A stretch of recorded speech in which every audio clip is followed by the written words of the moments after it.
ನನ್ನ ಒಟ್ಟಾರೆ ಆಕ್ರೋಶ ಇರೋದು ಸರ್ಕಾರದ ವಿರುದ್ಧ. ಇದು ಮುಸಲ್ಮಾನರಾಗ್ಲಿ, ಹಿಂದೂ ಆಗ್ಲಿ ಅಥವಾ ಕ್ರಿಶ್ಚಿಯನ್ ಮಾಡಿರ್ಲಿ, ಮಸೂದ್ನ ಹತ್ಯೆಗೋಸ್ಕರ ಕಾರಣ ಅಂತ ಅದನ್ನ ಹೇಳ್ತಿರೋದು. ಇದು ತನಿಖೆ ಆರಂಭವೇ ಆಗ್ಲಿಲ್ವಲ್ಲ, ಇದು ತನಿಖೆ ಆರಂಭವೇ ಆಗ್ಲಿಲ್ವಲ್ಲ. ನಾನು ಜಡ್ಜ್ ಮಾಡ್ತಿರೋದು ಆ ಕಾರಣಕ್ಕೋಸ್ಕರವೇ. ಯಾಕೆಂತಂದ್ರೆ ಈ ರಾಜ್ಯದ ಮುಖ್ಯಮಂತ್ರಿಯೇ ಹೇಳಿದ್ರು, ಕೇರಳದಿಂದ ಬಂದ ಇಬ್ರು ಕೊಲೆ ಮಾಡಿ ಹೋದ್ರು, ಕೇರಳದ ಪಾಸಿಂಗ್ ನ ಗಾಡಿ ಇತ್ತು ಅಂತ. ಕೇರಳದ ಪಾಸಿಂಗ್ ನ ಗಾಡಿ ಇತ್ತು ಅಂತಂದ್ರೆ ಏನರ್ಥ? ನಮ್ಗೆ ಅವ್ರು ನಿಡಿಲಿಕ್ಕೆ ಆಗ್ತಿಲ್ಲ ಅಂತಂದ್ರೆ ಏನರ್ಥ? ಕೇರಳದಿಂದ ಬಂದು ಇದನ್ನ ಕೊಲೆ ಮಾಡಬಹುದು ಅನ್ನುವಂತ ಒಂದು ಲೋಕಲ್ ಪತ್ರಿಕೆ ಹೇಳ್ಬೋದಾದ್ರೆ ಗಾಡಿ ಇತ್ತು ಅಂತ ಮುಸ್ಲಿಮರು ಮಾಡಿದ್ದಾರೆ ಅಂತ ಅರ್ಥ ಅಲ್ವಲ್ಲ? ಕೇರಳದಲ್ಲಿ ಬರೀ ಮುಸ್ಲಿಮರು ಮಾತ್ರ ಅಲ್ಲ. ಮುಸ್ಲಿಮರು ಅಂತ ನಾನು ಹೇಳ್ತಿಲ್ಲ, ಮುಸಲ್ಮಾನರೇ ಮಾಡಿರಬಹುದು ಅಂತ. ಯಾರಾದ್ರೂ ಮಾಡಿರ್ಲಿ, ಆದ್ರೆ ಹುಡುಕಬೇಕಾಗಿರೋ ಜವಾಬ್ದಾರಿ ಸರ್ಕಾರದ್ದು ಅಂತ. ಹೀಗಾಗಿ ನನ್ನ ಒಟ್ಟಾರೆ ಆಕ್ರೋಶ ಇರೋದು ಸರ್ಕಾರದ ವಿರುದ್ಧ.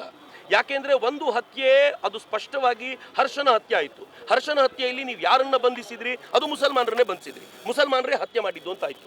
ಈಗ ಎರಡನೇ ಹತ್ಯೆ ಈಗ ಆಗ್ತಿದೆ. ಈ ಹತ್ಯೆಯಲ್ಲೂ ಕೂಡ ನೀವು ಯಾರನ್ನ ಕರ್ಕೊಂಡು ಬಂದು ಒಳಗೆ ಕೂರಿಸ್ಕೊಂಡಿದ್ದೀರೋ ಅಷ್ಟು ಜನ ಮುಸಲ್ಮಾನರೇ ಇದ್ದಾರೆ. ತನಿಖೆ ಶುರುವಾಗಿದೆ ಅಷ್ಟೇ.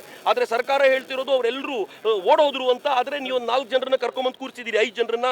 5 ಜನ ಮುಸಲ್ಮಾನರೇ ಕೂತಿದ್ದಾರೆ ಅನ್ನೋದು ನಮ್ಗೆ ಯಾವುದು ಇದು ಗೊತ್ತಾಗಬೇಕಾಗಿರುವಂತ ಸಂಗತಿ ಏನಿಲ್ಲ.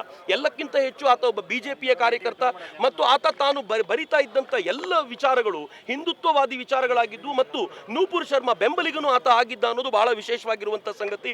ರಾಷ್ಟ್ರದ ಎಲ್ಲೆಡೆ ಈ ತರದೊಂದು ಪ್ರಕ್ರಿಯೆಗಳು ನಡೀತಾ ಇವೆಯಲ್ಲ, ಸರ್ಕಾರ ಹೊರಗೆ ತಗೊಂಬರ್ಲಿ. ಇದನ್ನ ಯಾರಾಗಿದ್ದಾರೋ ಅವ್ರಿಗೆ ಶಿಕ್ಷೆ ಕೊಡ್ಲಿ. ಇದು ಮುಸಲ್ಮಾನರಾಗ್ಲಿ, ಹಿಂದೂ ಆಗ್ಲಿ, ಅಥವಾ ಕ್ರಿಶ್ಚಿಯನ್ ಮಾಡಿರ್ಲಿ, ಅಥವಾ ಬೌದ್ಧ ಸಂಘಟನೆಯವರು ಮಾಡಿರ್ಲಿ, ಅಥವಾ ಜೈನರು ಮಾಡಿರ್ಲಿ, ಯಾರೇ ಮಾಡಿದ್ರು ಶಿಕ್ಷೆ ಕೊಡಿದ್ರೆ ತನಿಖೆ ನಡೆಸಲ್ಲ.